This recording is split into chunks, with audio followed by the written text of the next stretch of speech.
I'm Becky Hall. I'm co-founder and education director at the Nevada Science Center. And I'm here with Dr. Josh Bonde, senior paleontologist for PaleoWest. And today we're out in rural Clark County, Nevada, so southern Nevada. And we're gonna be talking a little bit about careers in paleontology, go over some cool fossils, and talk about the Myosin, what life was like here millions of years ago. So I'll shoot it over to Dr. Bonde to get us started. Hey, good morning or good afternoon, wherever you're at in the world. Welcome, and thank you for joining us today. So like Becky said, and like Mr. Krause said at the outset, we're going to be talking about careers in paleontology. So it's kind of interesting period of time to be a paleontologist, especially if you're in elementary school, middle school, high school, college even. And when we were coming up through the ranks, there was really only two career paths for a paleontologist. The first was going to be into teacher. And that's a former career I used to have, where you had to go on and get a doctorate, and then eventually you taught at a university and you got to teach other people about paleontology. The other career option that used to exist, also in addition to teaching, was being a museum professional. So similarly, you'd have to go on to graduate school, become a museum professional, then you work in the museum as a curator or collections manager. But since the time that we were coming through the ranks and people before us, there's actually a few more options when it comes to doing paleontology. So I'll let Becky talk about the education profession. So my path. So like I said, I'm co-founder and director of education at the Nevada Science Center. So for me, paleontology has always been a passion for me since I was very young growing up. The idea of fossils or ancient life was very, very interesting, and it got me excited. Didn't get me just excited about paleontology, but just my science classes in general. So as I grew up and went to school and college and decided to study paleontology, it was important to me, or it was my passion, to share that with other people. So I know sometimes science classes or math classes can get a bad reputation just for being a little bit more difficult for others. But if you find an interest, I feel that more people get interested in science. And I think all ages, from young to adults, fossils have always been a fascination with others. So I use paleontology as a common interest to get people excited about science. So not only can I share science and paleontology with others, I like to also do the research. So coming out, exploring, finding fossil sites, and learning about our ancient past. That was my career path and why I chose to be in education. And then shoot over to Josh. All right, so a few more career paths that have evolved, we'll say, in recent years in terms of being a professional paleontologist. Another one is being a government paleontologist. So agencies in the United States, like the Bureau of Land Management, whose administered lands we're sitting on this morning here in southern Nevada, the National Park Service, the National Forest Service, all of these agencies have to have paleontologists on staff now, or at least paleontology educated folks, to administer and to conserve and protect paleontological resources for the American public, and make sure fossils aren't destroyed in developments and things like that. So you can work for the government now also as a paleontologist. And kind of hand in hand with the government paleontologists are what I do at PaleoWest. And so whenever big infrastructure projects are going in, or projects such as power plants, power lines, we're actually sitting in an easement for a power line right now. Anytime one of these developments happens, somebody has to come in and make sure there's no fossils in the way. Similarly, like, people have to come in and make sure there's no artifacts in the way or historical buildings in the way. And so consulting paleontology, or being a private paleontologist for a company, is another career path that didn't exist when we were coming up through the ranks. And you don't necessarily have to go to graduate school to do that. You do have to go to college, and you do have to get a degree in either geology or biology or something related to that. But you can become a paleontologist without having to go get a doctorate or going to graduate school. But your job is actually making sure that resources are preserved whenever any of these projects go into effect. And so PaleoWest is one of these companies that comes in when there's a project underway, and on behalf of the people of the United States, in this case, or on behalf of the citizens of California, Nevada, wherever this project may or may not be, they come in and get the artifacts, get the fossils out of the way so they can be preserved for perpetuity. So like Josh said, we're kind of, I don't know if you heard any of the road noise, but we're right outside, we're right off the road. So you might hear some cars or motorcycles driving by. And the wind. And the wind. But that's because we're actually standing, like Josh said, right where they put in power lines.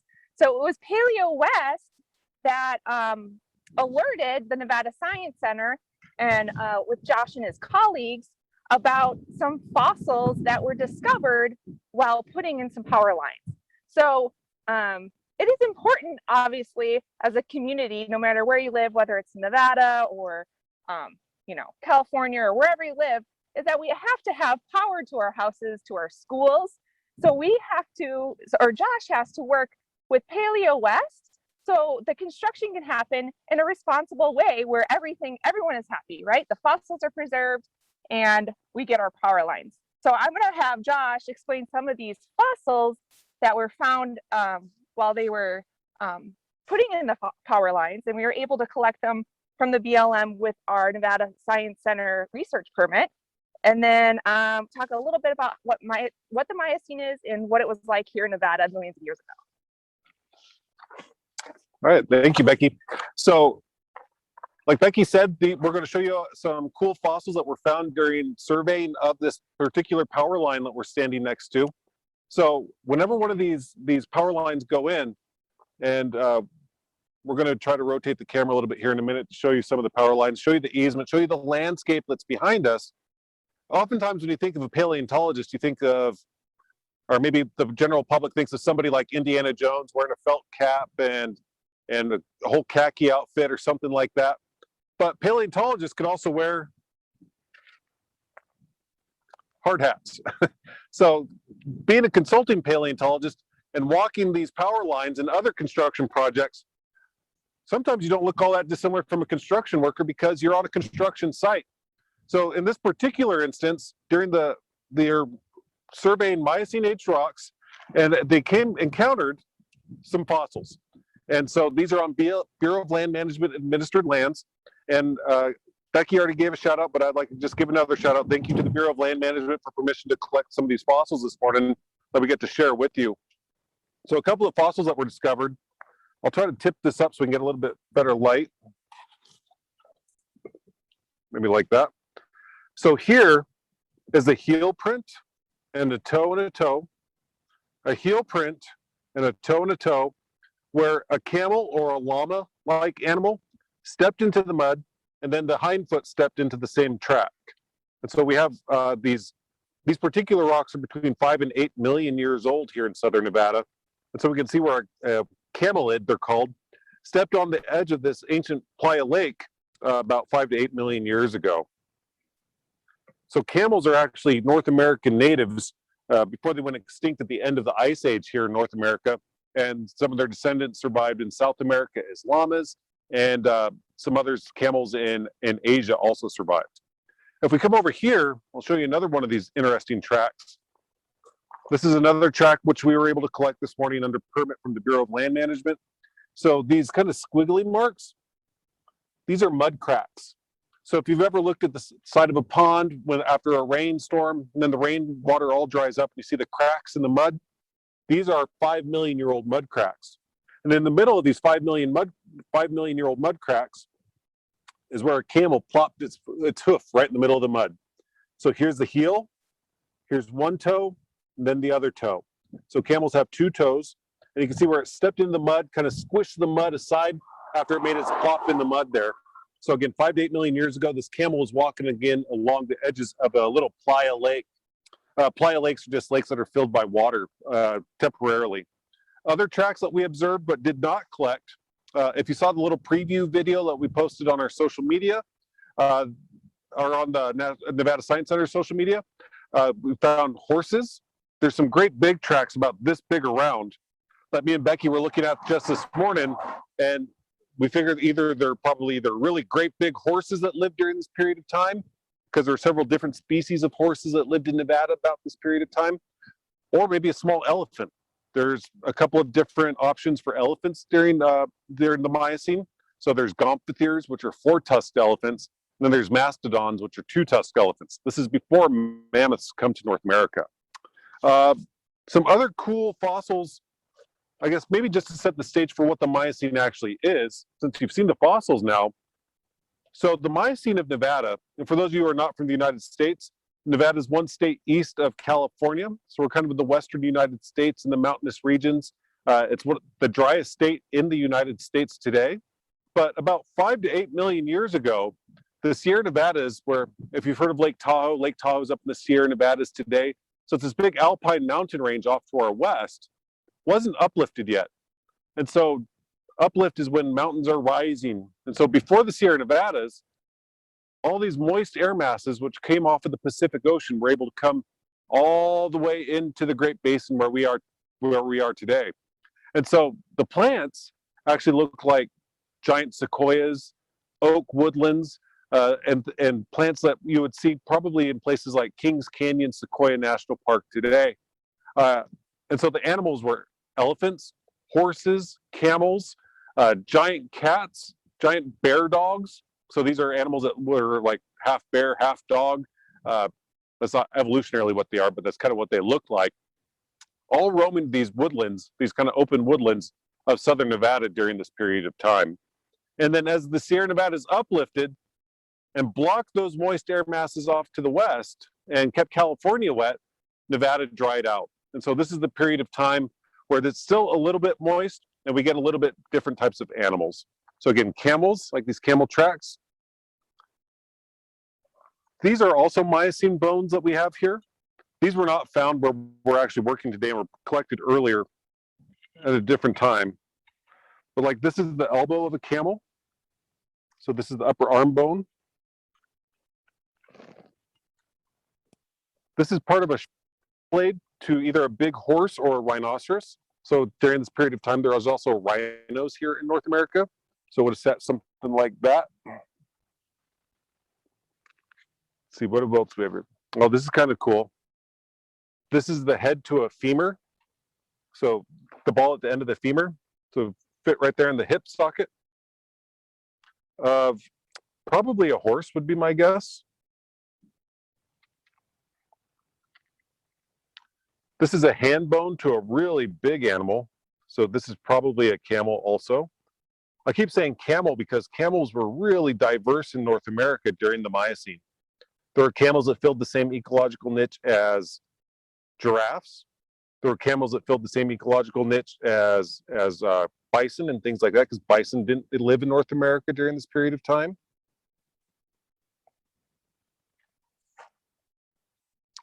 And then this one is another finger bone or hand bone, rather. Probably from some sort of large carnivore. Maybe something similar to, like we were talking about just a minute ago, either a large cat, maybe one of these bear dogs. These are all from Nevada, just from a different geologic formation, but roughly the same period of time. And then just some tools of the trade. Whether or not you work for the Bureau of Land Management, you work for PaleoWest, you work for the Nevada Science Center, if you're a paleontologist, we all have a similar toolbox that we carry around with us. Number one, and most importantly, and I'm going to show off here, this is Becky's backpack. So a lot of the work we do is off the beaten path. So we have to hike out to these areas. We're not always right off of a road. And so we have to pack our tools and everything we need if we find something with us on our backs. So within these backpacks are large water bladders. And so we have to bring your drinking water. We're in the desert after all, so you have to make sure that we're properly hydrated. And we don't typically use really big tools. The biggest tool that we typically carry is a rock hammer. Now, if you work mostly on shale rocks, you'd have a hammer that has kind of a chisel on the back end. But doing the type of work that me and Becky do, we use the pick hammers. And so this is for digging around fossils. So your rock hammer, you can get these online. You can get them at specialty stores. But if you're a paleontologist, that's a must-have. Or a geologist for that matter. A chip brush. These are probably one of the more least expensive tools in our backpacks. So we use these just simply to brush around rocks. Awls for picking and probing in the sediment. And then trowels for simple digging. This is about as complicated as our toolbox gets when we're doing field work. And this really hasn't changed in over 250 years of doing paleontology in the field. So I think with that, anything else tool-wise? No, I think that's good on tools. I think we should talk a little bit about, you know, if other people wanted to go out looking for rocks or fossils themselves. All right. So if anybody else, Nevada and the Intermountain West in particular, because it is a dry environment, doesn't have a whole lot of cover on the ground, so you can go see the rocks really well. So rules when it comes to looking for fossils, especially on public lands. If you're on Bureau of Land Management administered lands, and you can get recreation maps from almost any bookstore, that show you land ownership. If you're on otherwise unpreserved or non-special designated lands, you can casually collect invertebrate fossils or plant fossils, as long as you don't plan to sell or barter them. If you're on National Park Service lands or state lands, it's illegal to collect rocks or fossils of any sort. So examples of invertebrates. Yes. Examples of invertebrates. This particular gray rock right here, I don't know if it shows up real well, but these little white marks in there, these are Paleozoic coral fossils, tabulate corals. So these are anywhere from probably 400 to 300 million years old. But because these animals didn't have a backbone, these are technically invertebrates. So if you're out here walking around in your public lands and you saw this particular rock, you could pick it up and collect it as part of your personal collection. Again, you can't plan to barter or sell them. That part is illegal. But we're on non-special designated lands, so you can collect things like this, or shells, or. So if you think of marine, so if you're walking and you found a shell, that'd be marine invertebrate. So here in Nevada, we actually have quite a few mountains with limestone, which preserves marine invertebrates. So if you're down in Las Vegas, our local mountains like Mount Charleston, if you're ever up there going sledding or hiking, you'll be able to find invertebrates in the limestone on the ground there. So, and then we talk about vertebrate. Yeah, so the laws on vertebrate fossils are, if you find tracks, such as the ones that we just showed you, if you see tracks of vertebrates, so camels, horses, dinosaurs, or you find bones of any sort of vertebrate, it is illegal to collect those fossils unless you have a permit from the land management agency. So again, we're on Bureau of Land Management administered lands. We have a permit from the Bureau of Land Management. If you're working on state parks, you have to get a permit from the state. So just be careful, know where you're at, know where you're collecting, and if you're out there and you find something that might be vertebrate, might be a vertebrate track, get a hold of either your local land management agency or your local, or if you're in Nevada, you can reach out to the Nevada Science Center, and happy to explain what you got. So we're going to open it up, Ralph. Thank you for guys listening in, and we want to answer your questions. So I'll shoot it back to Ralph so he can open it up for some stuff. Absolutely, and thank you everybody for your participation today. We hope everyone is healthy, happy, and there, safe Ralph? wherever you're at. Yeah, I'm here. Can you guys hear me? Turn it up. Ralph, you there? Yeah, I'm here. Can you guys hear us? Yep, now I do. Sorry. All right, fantastic. So I'm going to start with our friends in Mr. Sepiel's class at Pinecrest Academy of Nevada here in the United States. Mr. Sepiel, you should be able to unmute. I understand that you guys had a student question there. If you could just have your students speak nice and loud so Dr. Bonde and Becky can hear you guys. Well, good morning. Thank you so much for your time. I have Morgan here. She's an 8th grader here at Pinecrest St. Rose in Las Vegas. And she has a very interesting question for you guys. Go ahead, Morgan. Okay, can you hear me? Okay, so I was gonna ask how lucrative is like a profession in paleontology? Sorry.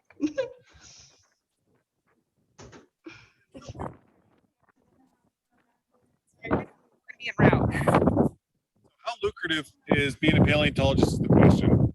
I would say it's more of a labor of love rather than something you get into to make the big bucks. You can make a decent living, especially doing the consulting paleontology, because we're a private company, profit company. If you have a job, say as a professor at a university or something like that, those jobs pay pretty well. But by and large, it's a job you don't really get into because the money-making prospects. Okay, so our next question comes from Pablo, who is in, I believe Pablo's in Barcelona, Spain. Pablo, you had a really awesome question. You should be able to unmute and Hello. ask Dr. Bonde. Hello, again, just nice to meet you. My question was, what is the most difficult thing about being a paleontologist? Thank you. Thank you for the question. So what's the most difficult thing about being a paleontologist? That's a hard question. I would say probably there's a couple of different factors to that. The first one is the academic hurdle. And so going to college can be difficult, personally, financially. And then there's also a physical hurdle. All paleontologists have to do this, but me and Becky are field paleontologists. So we have to be able to go hiking over uneven terrain, willing to camp in unpleasant conditions, stand out here in the wind and deliver educational opportunities. But I would say there's a physical aspect and an academic one. And thank you everyone for your patience. As you can understand, Dr. Bonde and Becky are out in the middle of the desert, and there's these natural things that occur, such as wind, and we just got to be patient with it.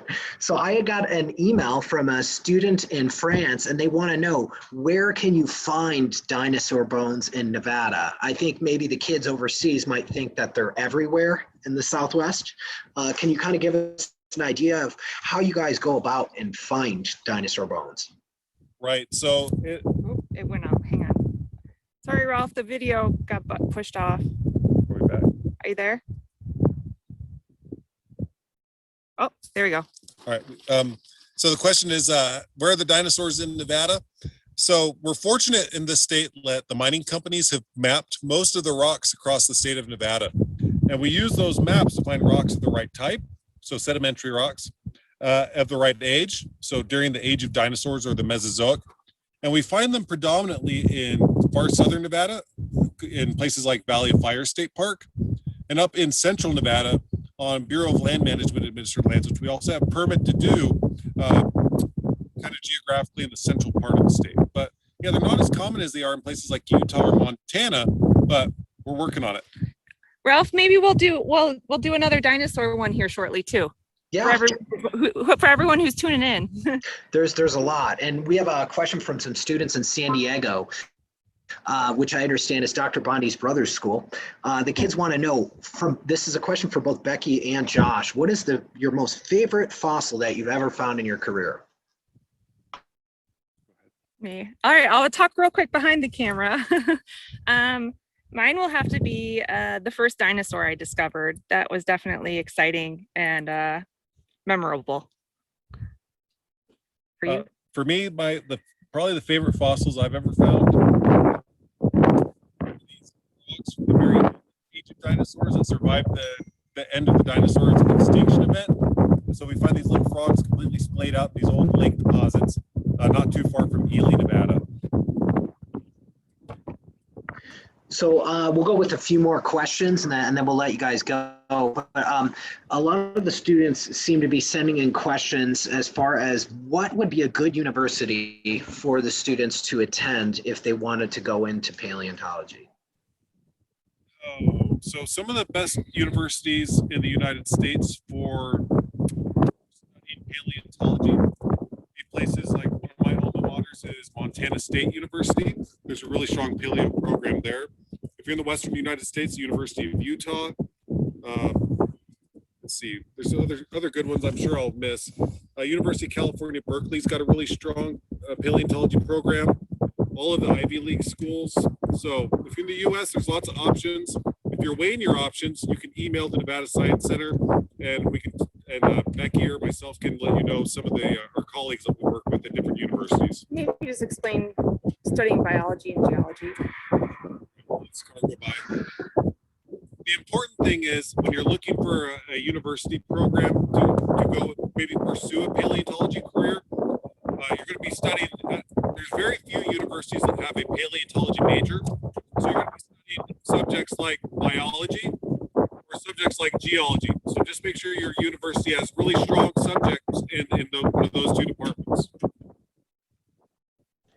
That's perfect. And so we'll go with a few more questions. I know I'm getting a lot of questions sent into the text, and thank you everyone for sending these. We always try and get to as many of these as we can, but I'm picking the most common questions that seem to be coming in, and a lot of the students want to know, what is the most commonly found fossil in the state of Nevada?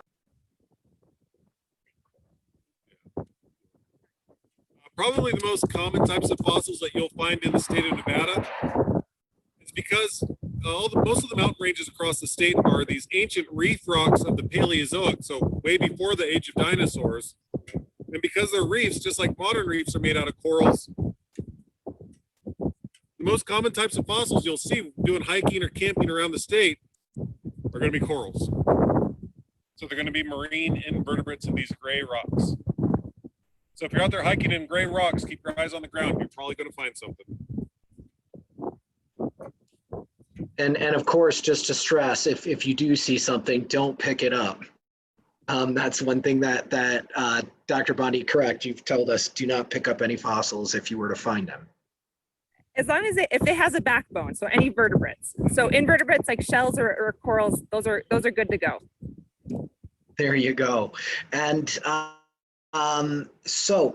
before we let you go, we'll start with Dr. Bonde. Can you tell us a little bit about the work of PaleoWest for all the viewers? And then we'll have Becky tell us a little bit about the work of the Nevada Science Center.